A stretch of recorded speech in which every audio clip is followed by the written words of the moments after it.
Oh, that my head were waters, and my eyes a fountain of tears, that I might weep day and night for the slain of the daughter of my people.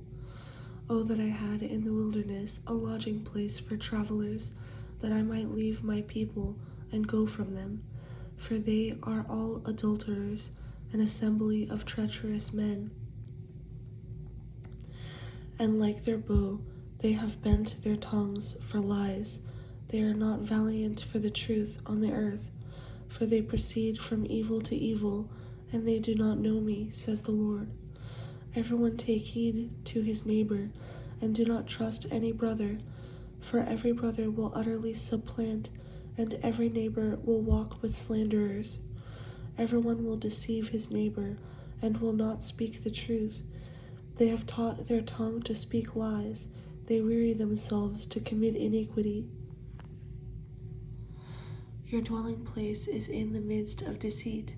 Through deceit they refuse to know me, says the Lord. Therefore thus says the Lord of hosts, Behold, I will refine them and try them. For how shall I deal with the daughter of my people? Their tongue is an arrow shot out. It speaks deceit.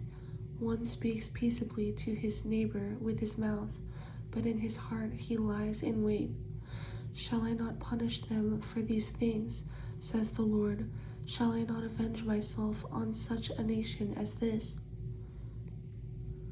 I will take up a weeping and wailing for the mountains, and for the dwelling places of the wilderness a lamentation, because they are burned up, so that no one can pass through, nor can men hear the voice of the cattle. Both the birds of the heavens and the beasts have fled, they are gone. I will make Jerusalem a heap of ruins, a den of jackals. I will make the cities of Judah desolate, without an inhabitant. Who is the wise man who may understand this, and who is he to whom the mouth of the Lord has spoken, that he may declare it? Why does the land perish and burn up like a wilderness, so that no one can pass through? And the Lord said, Because they have forsaken my law, which I set before them, and have not obeyed my voice, nor walked according to it, but they have walked according to the dictates of their own hearts, and after the Baals, which their fathers taught them. Therefore thus says the Lord of hosts, the God of Israel, Behold, I will feed them, this people, with wormwood, and give them water of gall to drink.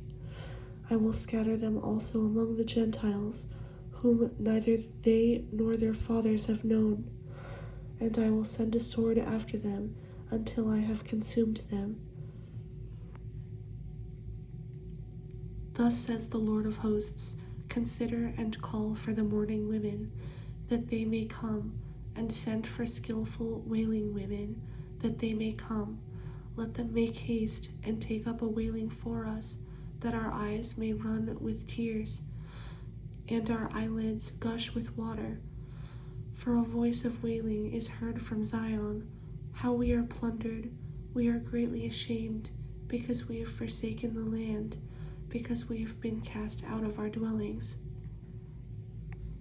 Yet hear the word of the Lord, O women, and let your ear receive the word of his mouth. Teach your daughters wailing, and everyone her neighbor a lamentation. For death has come through our windows, has entered our palaces, to kill off the children, no longer to be outside, and the young men no longer on the streets. Speak, thus says the Lord, even the carcasses of men shall fall as refuse on the open field, like cuttings after the harvester, and no one shall gather them. Thus says the Lord, Let not the wise man glory in his wisdom, let not the mighty man glory in his might, nor let the rich man glory in his riches, but let him who glories glory in this, that he understands and knows me, that I am the Lord, exercising loving kindness, judgment, and righteousness in the earth. For in these I delight, says the Lord. Behold, the days are coming, says the Lord, that I will punish all who are circumcised with the uncircumcised: Egypt, Judah, Edom, the people of Ammon, Moab, and all who are in the farthest corners, who dwell in the wilderness. For all these nations are uncircumcised, and all the house of Israel are uncircumcised in heart.